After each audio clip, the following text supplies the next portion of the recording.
नमस्कार दोस्तों। सबसे पहले तो मैं आप लोगों से माफ़ी मांगना चाहूँगा। पिछले 22 दिन से मैंने कोई भी रिकॉर्डिंग आपके सामने प्रस्तुत नहीं की। इसकी वजह केवल एक ही है, थोड़ा सा आपातकाल आया हुआ था। मेरे पिताजी को कोरोना वायरस इन्फेक्शन हुआ था, जो कि अब 100% रिकवर्ड हैं और योग के आयुर्वेद के सहारे पर उन्होंने बहुत तेज़ी से बहुत अच्छे रिकवरी की है। उनकी आयु 70 साल है, लेकिन उनके अभ्यास से, उनकी निष्ठा से, उनकी श्रद्धा से योग के द्वारा उनका कोविड-19 पूरी तरीके से समाप्त हो चुका है और पूर्णतः हेल्दी है। तो आगे आज मैं दोस्तों जो बात करने जा रहा हूँ, हठ योग के अनुसार तीसरे प्राणायाम की बात कर रहा हूँ। पहला हमारा सूर्य भेदी प्राणायाम था, दूसरा हमारा उज्जयी प्राणायाम था, तीसरा शीतकारी प्राणायाम है। घेरण संहिता में शीतकारी प्राणायाम के बारे में कहीं भी कोई वाक्य नहीं है। तो दोस्तों, इससे पहले हम प्राणायाम के बारे में बात करें, ये अवश्य बताना चाहूँगा कि हमें प्राणायाम कब करना चाहिए। सुबह और शाम को तो निरंतर करना चाहिए, संधि काल में सूर्य निकलने से 22 मिनट पहले से लेकर 22 मिनट बाद तक ये संधि काल माना जाता है, जिसमें प्रकृति की सुषुम्ना नाड़ी एक्टिवेट रहती है। ऐसे समय सूर्य छिपने से 22 मिनट पहले और 22 मिनट बाद, ये काल शाम का संध्या का होता है। इसमें प्रकृति सुषुम्ना नाड़ी प्रवाहित होती है। उस टाइम पर अगर व्यक्ति स्वस्थ है तो उसकी भी सुषुम्ना प्राण चल रहे होंगे। तो आपको अभ्यास के लिए यह सर्वोत्तम समय माना गया।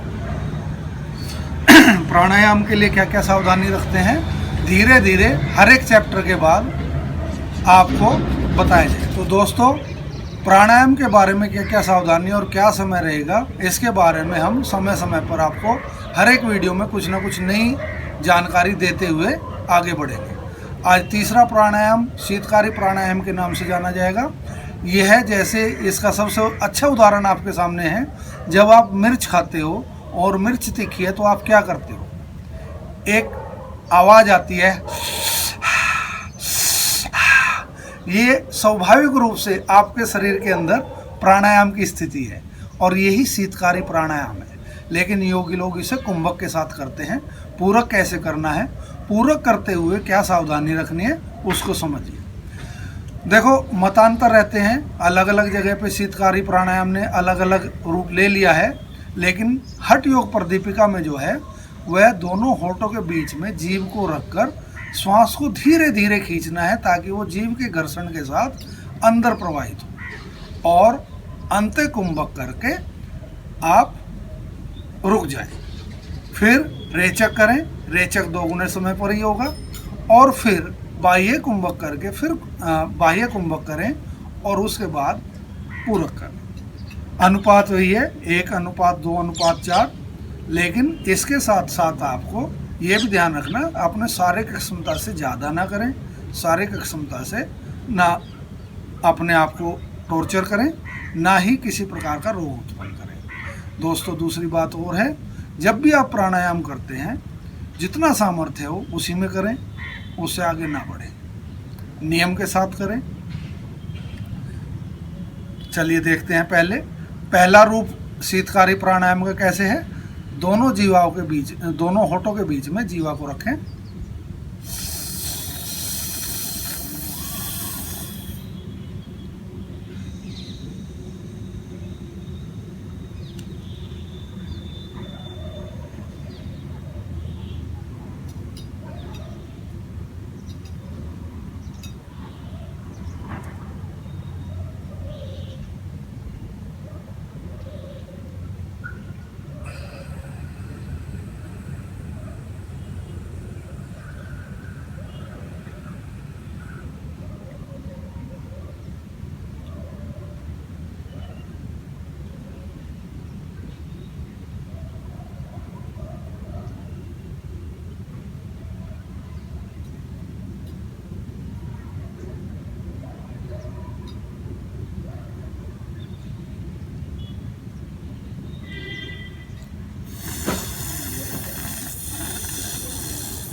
तो दोस्तों मैंने 2 बार यह प्राणायाम करके दिखाया। किसी प्रकार की उत्तेजना, गतिशीलता प्राणायाम में ना करें। सभी कुछ सहज रूप से, स्वाभाविक रूप से धीरे धीरे करना है अभ्यास। अब हम करेंगे वेरिएशन, जो अक्सर आजकल के अभ्यास में है। सही और गलत ठहराने का मेरा कोई अधिकार नहीं है, लेकिन शास्त्र सम्मत क्या है और क्या वेरिएशन शीतकारी प्राणायाम में आजकल लोगों में देखी गई है, तो उसको भी समझना जरूरी है। दूसरे प्रकार का जो वेरिएशन है जो आजकल लोग अभ्यास में कर रहे हैं, वो क्या करते हैं, ऊपर की दंत पंक्तियों की जड़ में जीवा को ऊपर लगाकर, होठों को सामने फैलाकर, दांत को सामने दिखाकर उसके बाद श्वास लेते हैं और पूरक करते हैं।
तो दोस्तों शीतकारी प्राणायाम, जैसा कि आपको समझ में आ भी गया होगा, मिर्ची खाते हैं और शीतकार करके हम अपने शरीर की अग्नि को, जीवा की जलन को शांत करते हैं। इसका मतलब स्वाभाविक रूप से ये ठंडी प्रकृति का प्राणायाम है। ठंडी प्रकृति का प्राणायाम किसके लिए फ़ायदेमंद है? इसको सबसे ज़्यादा फायदा मिलता है जिनको भूख लगती है, जिनको प्यास लगती है। आपातकाल में भूख और प्यास का निवारण इससे किया जा सकता है। एक भस्मक अग्नि होती है जिसको बहुत ज़्यादा भूख लगती है, बार बार खाने की प्रॉब्लम रहती है, उन व्यक्तियों को यह प्रयास करना चाहिए। भूख और प्यास पर यह पूरी तरीके से संयम करता है। अब इसके फायदे जो बताने जा रहा हूँ, माता बहनें स्पेशली इसको सुन लें, क्योंकि माताओं बहनों के लिए बहुत ही काम की चीज़ है।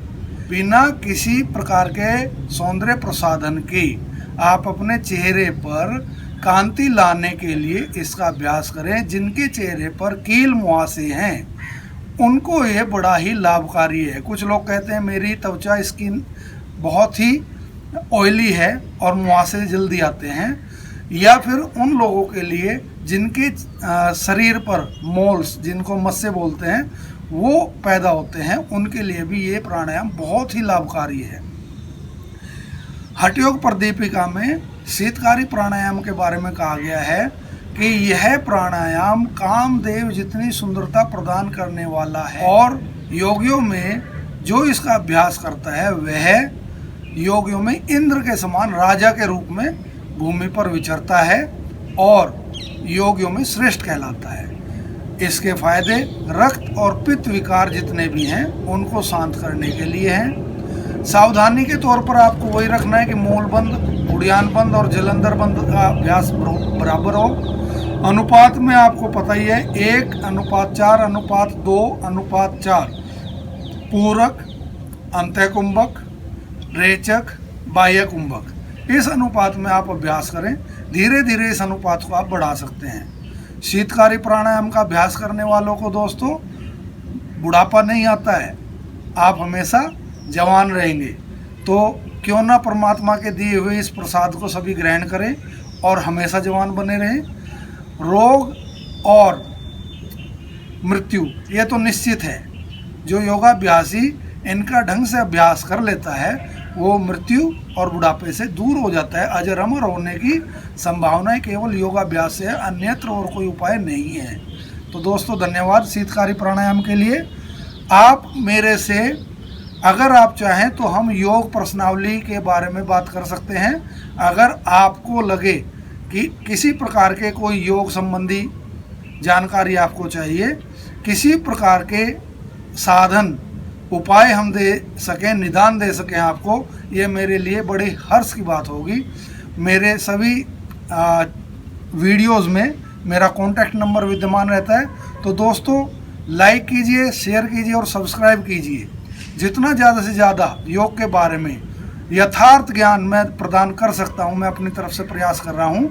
आपकी भी जिम्मेदारी है इन वीडियो के माध्यम से लोगों को ज्ञान दान करें और सही इन्फॉर्मेशन लोगों तक पहुँचाएं। मैं अकेला तो एक वीडियो डाल सकता हूँ, लेकिन आप लोग इसमें बहुत योगदान दे सकते हैं। इससे जन जन तक वास्तविक रूप में जो योगाभ्यास है वो कैसे करना है, पूरी सावधानी के साथ, क्या सैद्धांतिक रूप से शास्त्र सम्मत योगाभ्यास है, वो आपको मैं प्रदान करूँगा।